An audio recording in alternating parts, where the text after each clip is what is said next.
सुधा समाधान।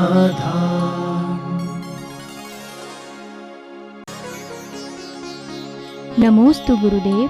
सविपाक निर्जरा और अविपाक निर्जरा में क्या अंतर है? सविपाक निर्जरा का अर्थ होता है अपने समय पर उदय में आना, वो सविपाक निर्जरा है। समय के पूर्व उदय में लाना अविपाक निर्जरा है। आम का फल डाली पे फल जाता है, सविपाक है। और कच्चा तोड़ करके पका देना पाल में केमिकल्स आदि के, वो अविपाक निर्जरा कहलाती है। ऐसा मतलब। नमोस्तु गुरुदेव। हमारे शरीर में सम्मूर्छन जीव कितने इंद्रिय होते हैं? सम्मूर्छन जीव जो होते हैं संगी पंचेंद्रिय भी होते हैं। 2 इंद्रिय भी होते हैं, 3 इंद्रिय भी होते हैं, 1 इंद्रिय भी होते हैं। 1 इंद्रिय तो भरे पड़े मांस में, 2 इंद्रिय पेट में कीड़े आदि पड़ जाते हैं ना, लठ बच्चों को पड़ जाते हैं, वो 2 इंद्रिय हैं। पटार पड़ जाती है, 3 इंद्रिय है। यहाँ तक कि शरीर में संगी पंचेंद्रिय मनुष्य सम्मूर्छन भी उत्पन्न होते हैं। मनुष्यों के आज शरीर के आश्रित संगी पंचेंद्रिय सम्मूर्छन मनुष्य वे भी उत्पन्न होते हैं शरीर के आश्रित लेकर। तो सभी प्रकार संगी पंचेंद्रिय से लेकर के 1 इंद्रिय तक के सम्मूर्छन जीव मनुष्य के शरीर को आश्रय लेकर उत्पन्न हो सकते हैं। होवे कोई नियम नहीं, हो सकता है। उनकी आकृति अलग ढंग की होती है, लेकिन रहते वो संगी पंचेंद्रिय। उम्र उनकी बहुत छोटी होती है, क्षुद्रक भाव, जन्मे और मरे यूं मान के चलो। एक अंतर मुहूर्त में 24 भाव धारण कर लेते हैं। तो इस प्रकार के सामान्य लोगों ने 2 मिनट की आयु उनको कही, क्योंकि 48 मिनट का एक मुहूर्त होता है और वो 24 भाव धारण करते हैं, तो 2 मिनट मानो। दूसरे मत के अनुसार श्वास के 18वें हिस्से में ही क्षुद्रक भाव होते हैं, तो श्वास के 18वें भाग ही में जन्म जाते हैं, जी जाते हैं, मर जाते हैं। ये सम्मूर्छन जीव, ऐसे मनुष्य भी होते हैं। नमोस्तु गुरुदेव। हमारे ऐसा कौन सा पुण्य का उदय था कि हमें आचार्य श्री का सानिध्य मिला था? कभी भी कोई सदगुरु मिलता है तो पूर्व भाव में मरते समय ये भाव किया होगा, हे भगवान मुझे दुनिया में कुछ मिले या नहीं मिले, मैं से स्थान पर जन्मूं जहाँ मुझे सच्चा गुरु मिले। ये अपने अपने संस्कारों की बात है, पूर्व भाव की भावनाओं की बात है। कभी हमने सच्चे गुरुओं की सेवा की होगी, वैयावृत्ति की होगी, उनका सानिध्य पाकर अवभाग्य माना होगा। उसी भावना के परिणाम स्वरूप आपको इस प्रकार से, अपन सबको इस प्रकार से गुरु मिलते हैं।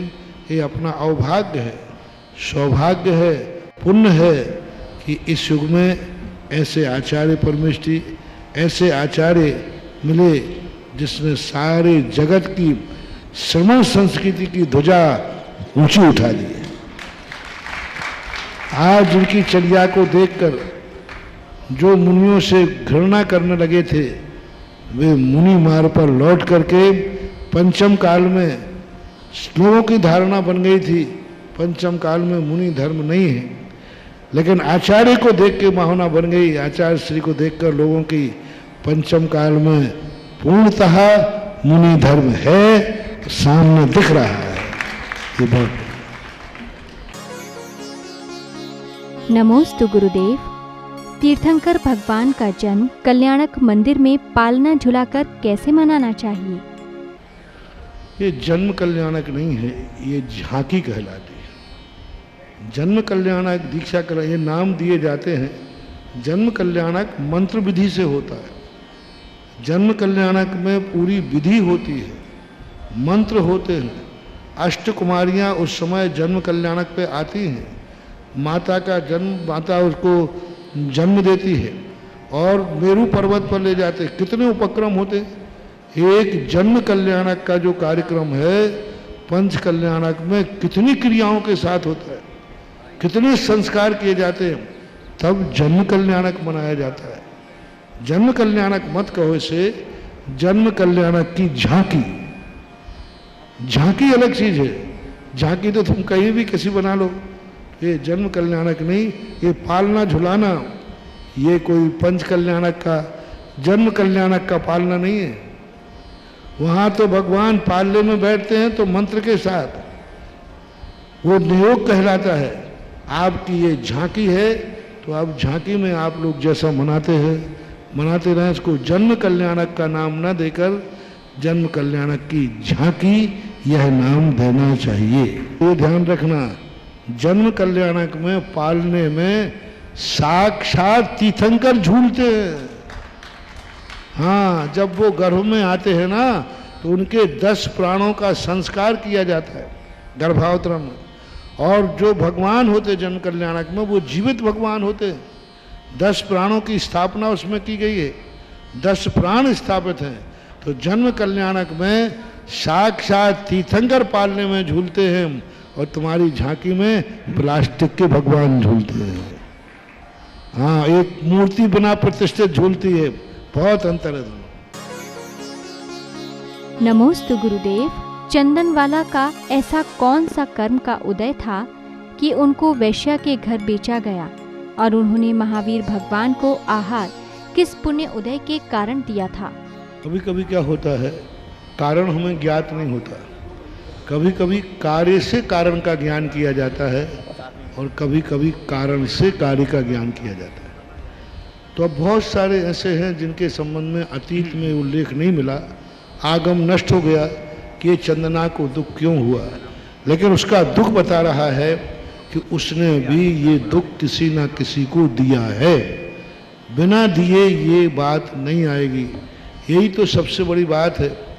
जब व्यक्ति दूसरों का बुरा सोचता है उस समय उसको मजा आता है, और जब वही कर्म उसकी जिंदगी में उदय में आता है तो सारी दुनिया सोचती है इस बिचारी की क्या गलती थी। महावीर स्वामी की मौसी थी चंदना, जो थी महावीर स्वामी की मौसी थी, क्योंकि 7 बहनें थी महावीर स्वामी की माताएं, उनमें एक चंदना थी छोटी वाली। अब तीर्थंकर की मौसी होकर के इतने कष्ट उठा रही है तो ये बेचारनी दया की पात्र है। लेकिन अतीत में जो उसने किए हैं, ऐसी कथाओं को पढ़ कर के लोगों को जो मज़ा आता है दूसरों की बुराई करने में, दूसरों को फंसाने में, दूसरों को नीचा दिखाने में, अपनी शान समझते हैं, जब ये कर्म उदय में आएगा तब बहुत कठिन हो जाता है। कई लोग तो साधु सज्जनों की भी बुराई करने में नहीं सोचते, साधु संतों को भी नीचा दिखाने की सोचते हैं, साधु संतों की भी बुराई सोचते हैं, उनको फंसाने में, उनको षड्यंत्र रचने में भी उनको मज़ा आता है।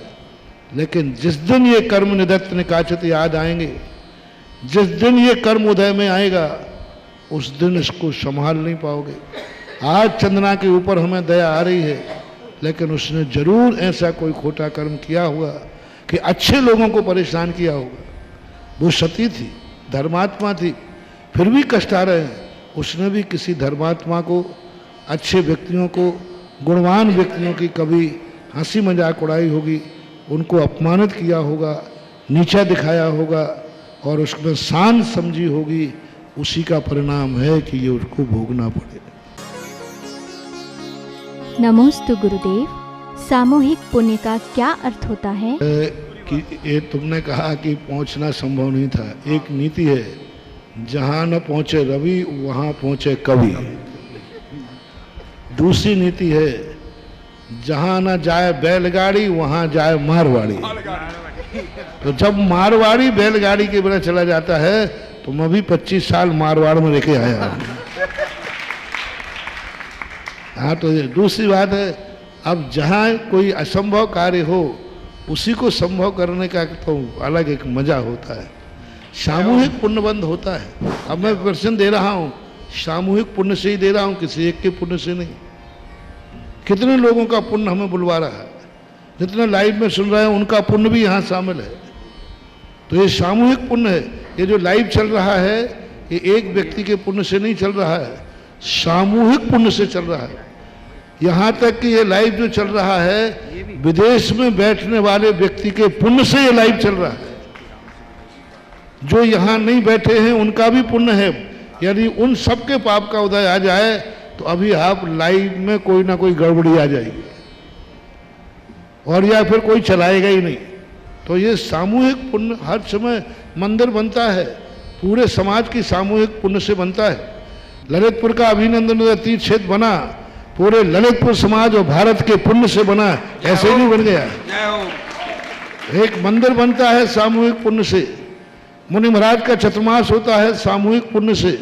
कितने पुण्य हैं, कितने कार्य हैं जो सामूहिक पुण्य से ही होते हैं, एक व्यक्ति के पुण्य से नहीं।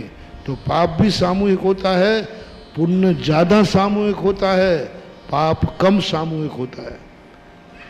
पाप कम सामूहिक होता है, पाप कार्य लोग सामूहिक कम करते हैं, पुण्य कार्य सामूहिक ज्यादा करते हैं। अच्छे कार्य ज्यादा करते हैं, अनैतिक कार्य व्यक्ति छुपकर करता है, लोगों से बच के करता है, कम लोग करते हैं। लेकिन पुण्य का कार्य डिंडोरा पीट के करता है, पत्रिका छाप के करता है, दुनिया को कह के करता है, तो पुण्य के कार्य ज्यादा सामूहिक होते हैं। आपका परिवार जो जीवित है वो सामूहिक पुण्य से ही जीवित है, एक के पुण्य से नहीं, सामूहिक पुण्य रहता है, ऐसा मानना चाहिए। नमोस्तु गुरुदेव। अधिक गुण वाला श्रवण यदि हीन गुण वाले की संगति करता है तो वह चरित्र से भ्रष्ट होकर क्या मिथ्या में पहुंच जाता है। और कुंद भगवान ने ये बात प्रवचन सार की 4 चूलिका में कही है कि अधिक गुण वाला यदि हीन गुण वाले की संगति करेगा तो वो भी हीन गुण को प्राप्त हो जाएगा, वो भी पतन को प्राप्त हो जाएगा। जैसे आप लोग भी देखिए, यदि आपका अच्छा व्यक्ति गंदे व्यक्ति की संगति करेगा तो वो भी गंदा। शुद्ध कपड़े पहनने वाला व्यक्ति यदि अशुद्ध व्यक्ति को छुएगा तो अशुद्ध व्यक्ति शुद्ध होगा कि शुद्ध व्यक्ति अशुद्ध होगा? शुद्ध व्यक्ति। कपड़े शुद्ध पहने हैं और उसने अशुद्ध वाले के साथ बैठ गया तो अशुद्ध वाला शुद्ध हो जाएगा कि शुद्ध वाला अशुद्ध होगा? बस यही उनका भाव है कि हीन गुण वाला के साथ यदि संगति करेगा तो उच्च गुण वाला भी हीन गुण को प्राप्त हो जाएगा। जो तुमने तम्मा समम गुणादो समणो समणम गुणे व अहियम, तम्मा यानी इसलिए समम गुण वालो, व्यक्ति को अपने समान गुण वालों से संपर्क करता है। समणो शरणम गुण ही, या फिर अधिक गुण वालों से संपर्क कर रहा है। अधिवसदु तम विनिच्यम इच्छति यदि दुख परिमोक्षम, यदि तुम अपने दुखों से मुक्ति पाना चाहते हो तो। अधिक गुण सामान्य बंटंती गुण धरे ही क्रियासु यदि में क्षुभ जुत्ता हवंती पभट्ट चारितम, और हीन गुण वाले से करेगा तो मिथ्यात को प्राप्त होकर के चारित से भ्रष्ट हो जाएगा। क्योंकि वो सामने वाला भ्रष्ट के साथ बैठेगा तो वो किसकी चर्चा करेगा? भ्रष्ट की चर्चा करेगा। आप लोगों ने देखा होगा कितने लोग नियम तोड़ देते, साहब हमारी मेजॉरिटी ठीक नहीं थी, तो नियम टूट गया। और उसके साथ बैठोगे तो मिथ्यात की तरफ ही ले जाएगा, क्योंकि वो अश्रद्धान कराएगा। बहुत अच्छा पूज्यवर कुंद भगवान ने 2 गाथाएं, बहुत हमेशा अधिक गुण वालों से ही संगति करना चाहिए या बराबर गुण वालों की करना चाहिए। आपके यहाँ भी है, आपसे मैं पूछना चाहता हूँ, आप अपने बेटा बिटिया की शादी अपने बराबरी वालों में करोगे कि अपने निम्न वालों में करोगे? नहीं, वो ऊपर वालों के तो करोगे अधिकतम। आप उच्च कुल वाले हो तो नीच कुल में करोगे? नहीं करेंगे। आप अमीर हैं तो गरीब में करोगे? नहीं करेंगे। आप सुखी हैं तो दुखी में करोगे? नहीं करेंगे। आप निर्दोष हैं, विष्णु से रहते हैं तो वैष्णवी से करोगे? क्यों? सीधी सी बात है। इसलिए आपको भी रिश्तेदारी बनाते समय कहा समधी। समधी का अर्थ क्या है? दोनों का आचार विचार समान हो उसको समधी बोलते हैं, और दोनों के आचार विचार समान हो उसे श्रवण बोलते हैं। श्रवणों का समाचार जो होता है, हमारा एक समाचार आता है, सब समाचार में कहा गया अपने समान आचार विचार वाले अथवा अपने से अधिक आचार विचार वालों के साथ समाचार किया जाता है, अपने से हीन गुण वालों के साथ नहीं। सब तरफ से समझा दिया आपको। नमोस्तु गुरुदेव। गृहस्थ आश्रम में व्रती निशल्य कैसे हो सकता है? निश्चल्य का अर्थ है नहीं कि जो समस्याओं का समाधान, शल्यों का अर्थ जो होता है निरंतर अपने आप में किसी ऐसी शल्य से अपने मन को शल्यित कर देना जिस शल्य करना उचित ही नहीं। ग्रस्त अपनी आवश्यकों के संबंध में चिंता करता है, ये शल्य नहीं है, ये आर्य ध्यान है। ये निरंतर नहीं रहता, बीच में कट जाता है। बच्चा बीमार है, उसकी सल लगी, ये बच्चा कब ठीक होगा, ये शल्य नहीं है। बच्चा नहीं पढ़ पा रहा है, ये कब पढ़ेगा, बच्चे की नौकरी नहीं लग रही है, अब परिवार चिंतित है कि इसकी नौकरी, ये शल्य नहीं है। ये बीच में टूटती है, बीच में वो अन्य कार्य भी करता है, भोजन भी करता है, सोता भी है, मंदिर भी जाता है, वार्तालाप भी करता है, टूट जाता है। शल्य जो है वो 24 घंटे चलती रहती है, और ऐसी सल माया मिथ्या निदान। इसलिए शल्यों के 3 भेद कहे, माया मिथ्या और निदान। मायाचारी यानी जो करने योग्य नहीं उस कार्य के लिए कर रहा है। निदान जिस जीवन में जरूरी नहीं, अय्यासी के लिए निदान कर रहा है।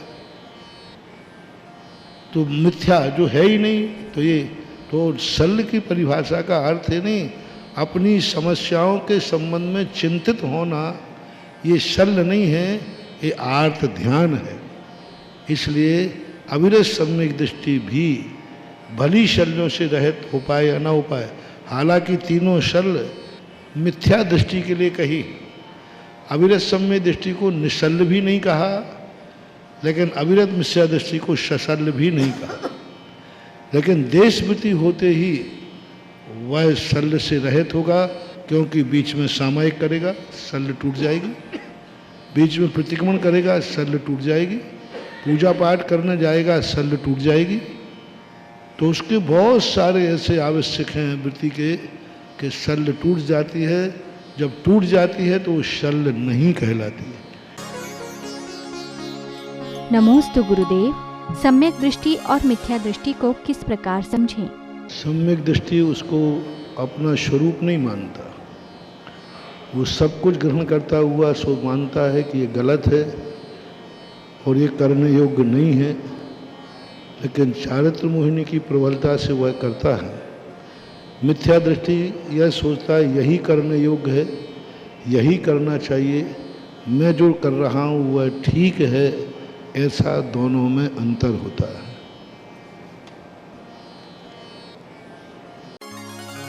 सुधा समाधान